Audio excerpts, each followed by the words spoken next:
యారా బామ్మర్ది, మీ బల్లిబావుని మాట్లాడుతున్నా.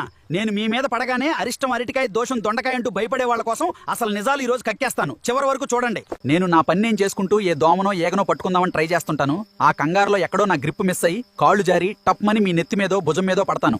కింద పడి నడుమిరిగి నేను ఏడుస్తుంటే అయ్యో మోగజీవి అని జాలి పడాల్సింది పోయి నా ముందే బల్లి పంచాంగం తీసి తల మీద పడితే మరణం, భుజం మీద పడితే ధనం అని లెక్కలేస్తారా? ఎగ్జాక్ట్ గా నీ కుడి భుజం మీదే ల్యాండ్ అవడానికి నేనేమన్నా జొమాటో డెలివరీ పోయినాయంట్రా? పిన్ పాయింట్ లొకేషన్ చూసుకుని పట్టడానికి ఏదో నా కాళ్ల గ్రిప్పు తప్పి బొక్కబోర్లా పడతా అంతే. అసలు మీ తాతలు నా మీద అరిష్టం దోషం అనే నింద ఎందుకేశారో తెలుసా? మేము ఎక్కడ పడితే అక్కడ తిరిగి పురుగులు తినటం వల్ల మా ఒంటి మీద సాల్మొనెల్లా అనే డేంజరస్ బ్యాక్టీరియా ఉంటుంది. మేము పైనుండి మీ మీద పడినప్పుడు మా ఒంటి మీద ఉన్న ఆ బ్యాక్టీరియా అంటుకుని దద్దుర్లు రావటం, లేదా ఆ చేతులతోనే ఏమన్నా తింటే ఫుడ్ పాయిజనింగ్ అయ్యే ప్రమాదం ఉంది.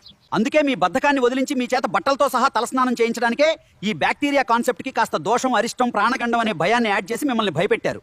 ఈ విషయం మీ తాతలకు ముందే తెలుసు. కానీ బ్యాక్టీరియా ఉంది, స్నానం చేయంటే మీలాంటి బద్దకస్తులు వినరుగా. ఏముందిలే అని జస్ట్ తుడుచుకుని అలాగే వెళ్ళి చికెన్ బిర్యానీ మింగేస్తారు. సరే ఉంటా. ఆ ట్యూబ్ లైట్ దగ్గర ఓ పురుగు ఎక్స్ట్రాల్ చేస్తోంది, దాన్ని మింగేసి వస్తా. ఈ లోపు మన ఏఐ టాక్స్ ఛానల్లో తొంగి చూసి కంటెంట్ లో దమ్ముంటేనే ఫాలో కొట్టండి మామలు.